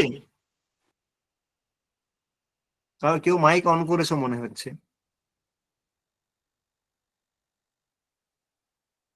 বেশ। বিষম উপন্যাস। বলছে না না, এটা ঠিক হলো না। বলছে কেন? বলছে যে জানে সে কি, বলছে তার তো ধর্ম হবে, আর যে জানেই না তার কি হবে? বলছে অজ্ঞানম তস্য শরণম। বলছে সে তো জানে না, তাই তার জন্য তার কোনো ধর্ম মানে অধর্ম হবে না। যে জানে তার অধর্ম হবে। যে জানে না কিছু সে তো জানে না, কারণ সে অজ্ঞানী, তার অধর্ম হবে না। বলছে না না, এরকম কোনো হতে পারে না। বলছে কেন? বলছে কেউ যদি জানে না যে ব্রাহ্মণ হত্যা অপরাধ বলে, সে না জেনে যদি ব্রাহ্মণ হত্যা করে দেয়, তার পাপ হবে না, এটা কোনো মানে নেই। তেমন যে জানে না যে কি করে আগুনে হাত দিলে হাত পুড়ে যায়, সেটা আগুনে হাত দিয়ে দেয়, তাহলে তো তার কি হাত পুড়বে না? অবশ্যই পুড়বে। তাহলে সেইখানে যে সাধু শব্দে তার তো ধর্ম হবে। সে অপশব্দ জানে বলে সে অপশব্দের প্রয়োগ করবে না। কিন্তু এ তো অপশব্দ জানে না কোনটা অপশব্দ, এ তো প্রয়োগ করবে, প্রয়োগ করলে না তার ধর্ম অধর্মের গল্পটা আসছে। তাই এখানে এরকম হবে না। তাই এখানে যে জানে না তারই অধর্ম হবে, যে জানে তার অধর্ম হবে না, তার কারণ সে তার প্রয়োগ করবে না। তাহলে বলছে, তাহলে যার যে শব্দ জানে যথার্থ শব্দ, তারই কি হয়? সে অনন্তম জয়ম আপনতি, তারই জয় হয়, মানে তারই ধর্মের প্রাপ্তি হয়। আর যে অধর্ম যে জানে না তার কি হয়? তাহলে অধর্মে। তাহলে এখানে শুধু ইহলোকের প্রয়োজন নয়, ঐহলৌকিক নয়, পারলৌকিক ক্ষেত্রেও যে ব্যাকরণ জানবে, সে সাধু শব্দ জানবে, তার ফলে তার পারলৌকিক যে দৃষ্টি, সেখানেও তার কি হবে? মঙ্গল, তার কল্যাণ হবে। তার জন্য কি করবে? তার জন্য কি পড়তে হয়? ব্যাকরণ পড়তে হবে। এইখানে একটা কথা বলছে, এই যে কথাটা বললে না, যে যে প্রয়োগ করে সে ধর্মের প্রাপ্তি হয় তার, আর যে করে না তার অধর্মের হয়, বা যে জানে না তার অধর্মের প্রাপ্তি হয়, এটা কোথা থেকে জানলে? তাহলে সেখানে বলছে এই শ্লোকটা বা কারিকাটা কোথা থেকে পেয়েছে? না, বলে ভ্রাজা নাম শ্লোকাহা। তাহলে এখানে একটা জিনিস খেয়াল করে রাখবে, এস্তু প্রিয়ন্তে কুশলো বিশেষে, এই কারিকাটা কোথায় আছে? অপশন দেবে ঋগ্বেদে, যজুর্বেদে, সামবেদে, ভাষ্যে, আর একটা অপশন দিয়ে দেবে ভ্রাজা নাম শ্লোকে। তাহলে এখানে ভ্রাজা শ্লোক থেকে ভাষ্যে কোট করা হয়, যেটা ভাষ্যের শ্লোক আদতে নয়। এটা হচ্ছে ভ্রাজা শ্লোক থেকে। ভ্রাজা কি জিনিস? তাহলে ভ্রাজা হচ্ছে কাত্যায়ন প্রণীত কতকগুলি শ্লোক। কাত্যায়ন মানে বার্তিককার, তিনি কতকগুলি শ্লোক রচনা করেছিলেন, যার নাম হচ্ছে ভ্রাজা। তাহলে কাত্যায়ন প্রণীত হলো এই শ্লোক। ঠিক আছে? তাহলে অনেক সব প্রশ্ন যে ভ্রাজা মানে কি, তাহলে ভ্রাজা হচ্ছে কাত্যায়ন প্রণীত শ্লোককেই কি বলা হয়? ভ্রাজা। তাহলে সেই শ্লোক থেকে এটা নেওয়া হয়েছে। বলছে কিঞ্চা ভূহ শ্লোকাপি প্রমাণম। বল যদি হ্যাঁ বেদে থাকতো ঠিক ছিল, শ্লোক কি প্রমাণ হবে? বলছে যদি শ্লোক প্রমাণ হয়, তাহলে এরকমও তো শ্লোক পাওয়া যায়। यद उदुम्बर वर्णानाम घटीनाम मंडलम महत पीतम न गमयेत स्वर्गम किम तत् क्रतुगतम नयेत। তাহলে এরকম শ্লোক পাওয়া যায় যে মানে বোতল বোতল বা হাড়ি হাড়ি সুরা পান করেও কেউ স্বর্গ যায় না। আর যখন যাগ করা হয় সেখানে এক বিন্দু সোমরস পান করে কি স্বর্গ হবে? তাহলে এরকম কোথাও তো শুনতে পাই, তাহলে সেটাও কি প্রমাণ? তাহলে কি যাগযজ্ঞ করা বন্ধ করে দিতে হবে? তাহলে সেইখানে বলছে না না, এরকম নয়। কেন? যে প্রমত্ত গীত এসব তত্র ভবতঃ, বলছে এটা তো পাগলের প্রলাপ। তার মানে এটাই যে সেরকম শ্লোকই প্রমাণ হবে যেগুলো শ্রুতির অনুকূল, বেদের অনুকূল, বেদের সঙ্গে বিরোধ করে না, সেই রকম শ্লোক প্রমাণ। এটা তো বেদের সঙ্গে সাক্ষাৎ বিরোধ করছে এই শ্লোক, তাই প্রমাণ নয়। ইয়স্ত প্রেমিতে কুশল বিশেষে, এটা শ্রুতি সম্মত, সৃষ্ট সম্মত, তাই এটাকে আমরা প্রমাণ বলে ধরবো। তাই শব্দের যথার্থ প্রয়োগ বলে ধর্ম, অযথার্থ প্রয়োগে বা অপশব্দের প্রয়োগে অধর্ম। তাই আমাদের ধর্মের উৎপত্তি হোক, তার জন্য আমরা কি পড়বো? ব্যাকরণ পড়বো। ইয়স্তু প্রয়োগে। আবার কি আসছে? অবিদ্বাংসঃ। কি বলছে? অবিদ্বাংসঃ প্রত্যভিবাদে নামনো ইয়েন প্লুতিম বিদুঃ কামম তেষু তু বিপ্রস্য স্ত্রীষু ইব অয়ম অহম বদেত। তাহলে এখানে একটা প্রকরণ আছে, যে যখন কোনো শিষ্য কোনো গুরুর সঙ্গে সাক্ষাৎ করতে যাবেন, সেই গুরু তার নিজের গুরু হতেও পারেন বা নাও পারেন। যখন কোনো গুরু বা আচার্যের সঙ্গে তিনি দেখা করবেন, তখন তিনি কি করবেন? তখন তিনি তার গোত্র নাম বলে তিনি তাকে অভিবাদন করবেন বা নমস্কার করবেন। যেমন এখানে উদাহরণ দেওয়া আছে, কশ্যপ গোত্র বাগীশ শর্মাহম ভবন্তম অভিবাদয়ে। যে আমি বাগীশ শর্মা, আমার গোত্র কশ্যপ, কাশ্যপ গোত্র। তাহলে কশ্যপ গোত্র বাগীশ শর্মাহম ভবন্তম অভিবাদয়ে। তখন যিনি গুরু বা আচার্য থাকবেন তিনি তাকে কি করবেন? আশীর্বাদ করবেন বা প্রত্যভিবাদন করবেন। তখন সেখানে কি বলবেন আশীর্বাদ রূপে? আয়ুষ্মান ভব বাগীশ। এই যে বাগীশ যে কথাটা আছে, কেন প্লুত করতে হয়, নামের প্লুত উচ্চারণ করতে হয়। আয়ুষ্মান ভব বাগীশ, এই যে বাগীশ, এই যে প্লুত উচ্চারণ, তিন মাত্রা যে উচ্চারণ করতে হয়, তাহলে সেটাকে কি বলে? প্রত্যভিবাদন। তাহলে এই যে তিন মাত্রা উচ্চারণ এখানে করতে হয় বা কিভাবে করতে হয়, সেটা কে জানে? বৈয়াকরণ জানে। আর যদি কেউ এই নাম গোত্র বলে অভিবাদন করার পরেও যথার্থভাবে নামের প্লুত না করেন, তাহলে তাকে তার পরবর্তী সময় থেকে আর কি করা হবে না? সেইভাবে অভিবাদন করা হবে না। তার ফলে তার কি হবে? সে আচার্যের অসম্মান হবে। তারপরে তারা সকলেই জেনে যাবে যে এই আচার্য ঠিকঠাক জানেন না, তাই একে এইভাবে অভিবাদন করার কোনো দরকার নেই। কারণ নিয়মই আছে, যদি ও প্রত্যভিবাদনে প্লুত করে, তবেই তার পরবর্তী ক্ষেত্রে কি হবে? সেখানে মানে নাম গোত্র বলা হবে, না হলে বলা হবে না। তাহলে সেখানে আমাদের সঙ্গে এরকম না হোক, আমরা পড়াশোনা করে যখন আচার্য হব, আমাদেরকেও যাতে এরকম ব্যবহার আমাদের সঙ্গে না করা হয়, তার জন্যও কি এই ব্যাকরণ পড়তে হবে। এটা তাহলে তখনকার দৃষ্টিতে, এখন যদিও সেই অর্থে আর অতটা প্রয়োগে নেই, তখনকার দৃষ্টিতে এটাও একটা কিন্তু প্রয়োজন, মানে পতঞ্জলিকালীন ভারতবর্ষের আমরা একটা দৃষ্টান্ত বা তাৎপর্য আমরা এখান থেকে পাচ্ছি, যে সেরকম যাতে আমাদের সঙ্গে না হয়, তার জন্য আমরা কি করবো? ব্যাকরণ অধ্যয়ন করব। এটার মাধ্যমে তখনকার দিনে এটা আচারের বা পরম্পরার আমরা পরিচয় একটা পাচ্ছি। তারপরে আসছে বিভক্তিম কুর্বন্তি। বলছে যাজ্ঞিকাহ পঠন্তি প্রয়াজাহ সবিভক্তিকা কার্যা ন চ অন্তরেণ ব্যাকরণম প্রয়াজাহ সবিভক্তিকাহ শক্যাহ কর্তুম। এখন আগে যেমন বলেছিল যে উহ, উহ মানে কি? এক প্রকারের তোমার তো ওখানে মন্ত্র বলাই ছিল যে তার একটা অনুকরণ করে করতে হবে। আর এখানে বলছে যে যাগের মধ্যে প্রয়াজ গুলো হয়, সেখানে একদম বিভক্তিকা কারিয়া, সেখানে বিভক্তির যোগই করতে হবে নতুন করে। তাহলে সেগুলো কে করতে পারবে? তাহলে সেগুলো বৈয়াকরণই করতে হবে। বিভক্তি যোগ করার পরে কি রূপ হবে না হবে, তো সেটা কে জানে? বৈয়াকরণ জানে। অবৈয়াকরণ শব্দের রূপ বলতে পারবে না। কতকগুলো তার তিন চারটে হয়তো শব্দের রূপ মুখস্থ করে, তার বাইরে যখনই আসবে তখন সে কি করতে পারে? বৈয়াকরণ করতে পারবে। তার জন্য কাকে দরকার? বৈয়াকরণকে দরকার। তাই যথার্থ যাজ্ঞিক হতে গেলে তাকেও কি করতে হবে? ব্যাকরণ অধ্যয়ন করতে হবে। শুধু তাই নয়, এখানে আরো একটা প্রকৃষ্ট দৃষ্টান্ত দেখানোর জন্য পরবর্তী গৌণ প্রয়োজন নিয়ে আসছে। ইয়োবা ইমাম, কি বলছে? ইয়োবা ইমাম পদশঃ স্বরশঃ অক্ষরশো ওয়াচম বিদধাতি স আর্তবিজীনো ভবতি। তাহলে এখানে বলছে যে পদশঃ মানে প্রতিটা পদ ধরে ধরে, স্বর ধরে ধরে, অক্ষর ধরে ধরে যথার্থ বাক ব্যাপার করতে পারেন, যথার্থ রূপে প্রতিপাদন করতে পারেন, বলতে পারেন, যথার্থ উচ্চারণ করতে পারেন, তিনি আর্তবিজীন হন। আর্তবিজীন মানে কি? আর্তবিজীন শব্দের দুটি মানে হয়। আর্তবিজীন মানে যাজক এবং যজমান, দুটোই অর্থ হয়। তাহলে এখানে দুটো শব্দের উৎপত্তিও দেখানো হয়েছে। ঋত্বিজম অর্হতি ইতি আর্তবিজীন, যে ঋত্বিক কর্ম যে নিজে করাতে পারে তাকে বলে যজমান, মানে আমি নিজে করাতে পারি। আর ঋত্বিক কর্ম অর্হতি, আর ঋত্বিক কর্ম আমি করতে সক্ষম হই, তাহলে সেটা হচ্ছে যাজক। তাহলে আমি যদি উত্তম যাজক হতে চাই বা পুরোহিত হতে চাই, তাহলে আমাকে কি করতে হবে? আমাকে যথার্থ উচ্চারণ, যথার্থ বাক ব্যাপার করতে জানতে হবে। কারণ সরসহ যদি উচ্চারণ না করতে পারি, ব্যাকরণের জ্ঞান যদি না থাকে, আমি দুষ্ট শব্দের প্রয়োগ করব, দুষ্ট বর্ণের প্রয়োগ করব, তার ফলে আমার যোগ্য যে উদ্দেশ্যে করা, সেই সম্পূর্ণ উদ্দেশ্যে আমার কি হয়ে যায়? ব্যর্থ হয়ে যাবে। তাই আমি যাতে যথার্থ আত্মবিজীন হই, সেটা যজমানই হই, যাজকই হই। কারণ অনেক সময় যাজকের অনুকরণ করতে হয় মন্ত্র কাকে? যজমানকে। তাহলে সেই অনুকরণ যথার্থ না হলে ইষ্ট ফলের প্রাপ্তি হবে না। তাই যথার্থ যজমান অথবা যথার্থ যাজক হওয়ার জন্য কি করব? অধ্যয়ন করব ব্যাকরণ। তাহলে এখানে মেন পয়েন্ট যেটা, আত্মবিজীন, তার মানে কি? দুটো মানে, যজমান যাজক দুটোই। এটা একটু খেয়াল রাখ যে আত্মবিজীন হয় ইতিহাস কহ অর্থ হয়। এক নম্বর ঋত্বিজম অর্হতি, দু নম্বর ঋত্বিক কর্ম অর্হতি, তিন নম্বরে উভয়ম, চার নম্বরে অনর্থক। তাহলে তিন নম্বরে উভয়ম আমার অপশন আসবে। তারপরে কি আসছে? গৌণ প্রয়োজন চত্বারি। কি বলা হচ্ছে? চত্বারি শৃঙ্গা ত্রয়ো অস্য পাদা দ্বে শীর্ষে সপ্ত হস্তাসো অস্য ত্রিধা বদ্ধো বৃষভোরোরবীতি মহোদেব মর্ত্য়া আবিবেশ।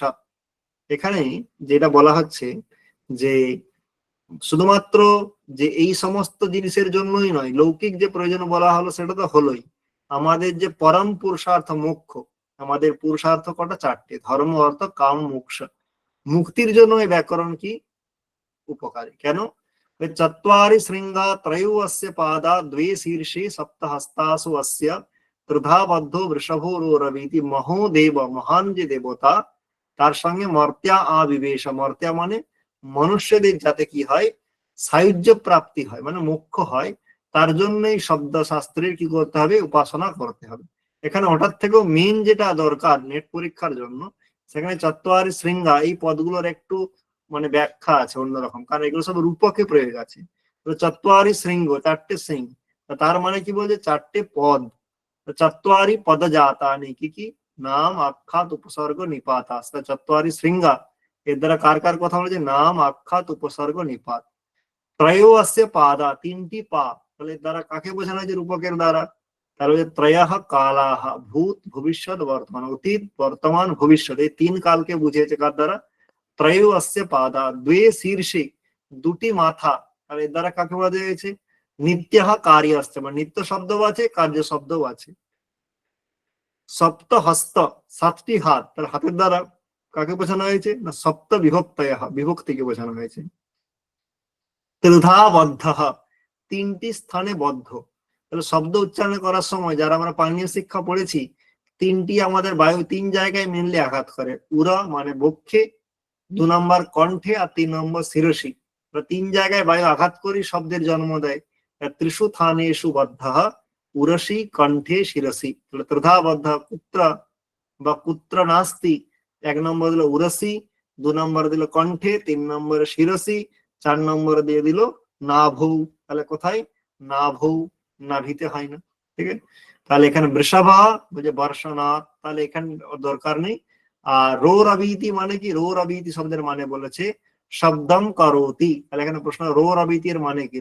রবীতি এর মানে শব্দম জানাতি, শব্দম করোতি, বর্ষতি বা অন্যান্য অর্থ দিয়ে দিল। তাহলে রো রবীতি শব্দের অর্থ শব্দম করোতি।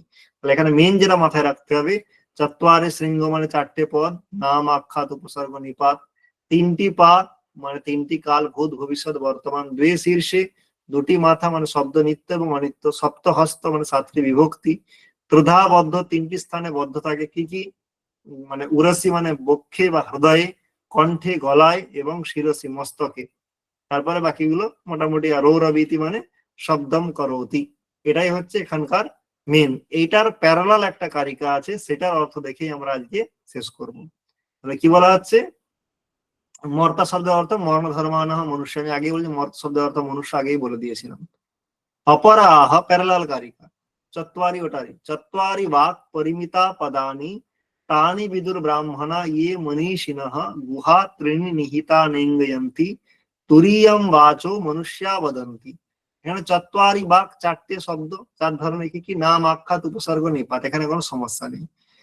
বিদুর ব্রাহ্মণা ইয়ে মনীষিণঃ, মনীষিণ শব্দটা একটু ভালো করে মাথায় রাখতে হবে। মনীষিণ শব্দের অর্থ হচ্ছে মনসহ ঈশিনঃ, মনকে যে নিয়ন্ত্রণ করতে পারে তাকেই কি বলা হয়? মনীষী বলা হয়। এরপরে গুহা ত্রিণী নিহিতা নিঙ্গয়ন্তি তুরীয়ম বাচ, এখানে বাক মানে শব্দের চার ধরনের প্রকারভেদ বলেছে। তিনটে গুহাতে থাকে আর একটা মনুষ্যরা বলে। তাহলে এখানে দ্বারা চারটে যে শব্দের স্তর আছে, পরা, পশ্যন্তি, মধ্যমা, বৈখরি। তাহলে সেখানে পরা থাকে কোথায়? পরা থাকে কুণ্ডলিনীতে। আর আমার ইয়ে থাকে, কে থাকে? পশ্যন্তি, পশ্যন্তি থাকে নাভি প্রদেশে। আর মধ্যমা মানে হচ্ছে সেটা থাকে হৃদয়। আর বৈখরি কোথায় থাকে? কণ্ঠে, মানে যেটা আমরা যেটা বলছি সেটা বৈখরি। তাহলে এখানে বাক্যের যে বা শব্দের যে চারটে ভেদ, সেটা বলা হয় যে পরা, পশ্যন্তি, মধ্যমা, বৈখরি। তার মধ্যে মনুষ্যরা কোনটা বলে? তুরীয়ম বাচ, তুরীয় শব্দের কি অর্থ?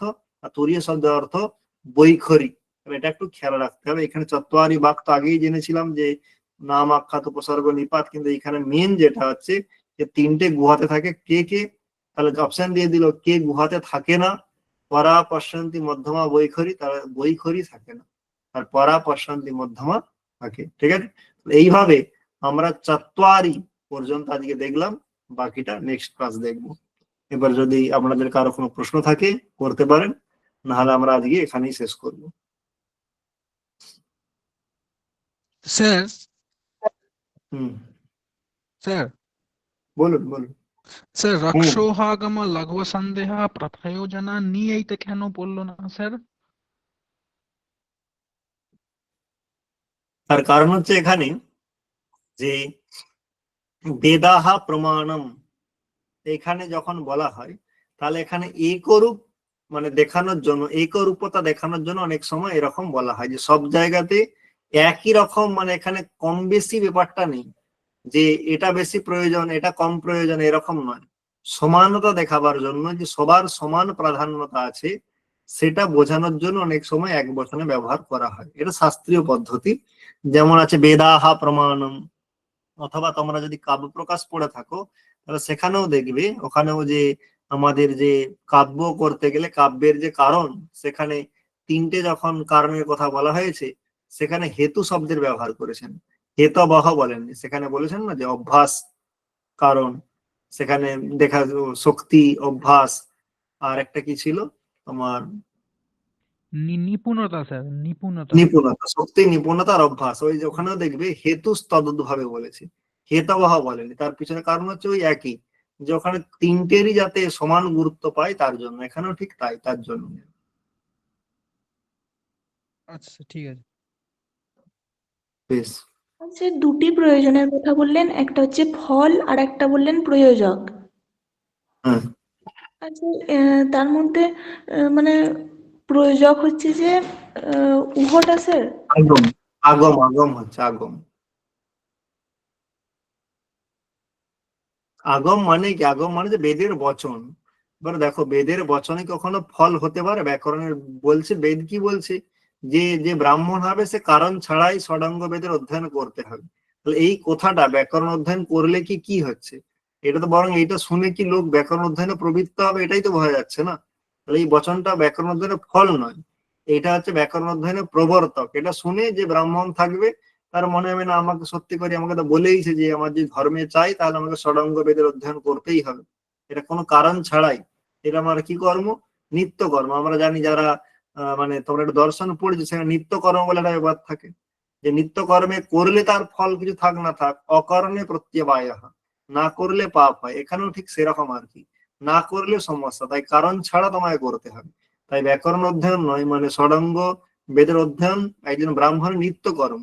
তাহলে এটা কি করছে, একজনকে মানে মানে বেদাধ্যয়নে প্রবৃত্ত করছে, তাই এই বচনটা প্রবর্তক, ব্যাকরণ অধ্যয়নের ফল নয়।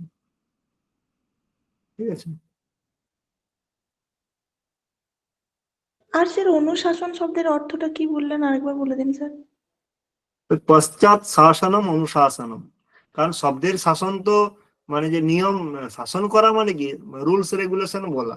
তাহলে অলরেডি পানিনি অষ্টাধ্যায়ীতে রুলস রেগুলেশন বলেছেন না বলেননি? তাহলে প্রথম ভাবে তো শাসন তো পানিনি করেই দিয়েছেন। তাহলে পতঞ্জলি কি করেছেন, পরে করছেন, মানে পানির পিছনে করছেন, ওর জন্য অনুশাসনম বললেন। পশ্চাৎ শাসনম অনুশাসনম, কার পশ্চাৎ না পানির পশ্চাৎ, মানে পানির পরে করছেন, পানি এবং কাত্যায়নের পরে।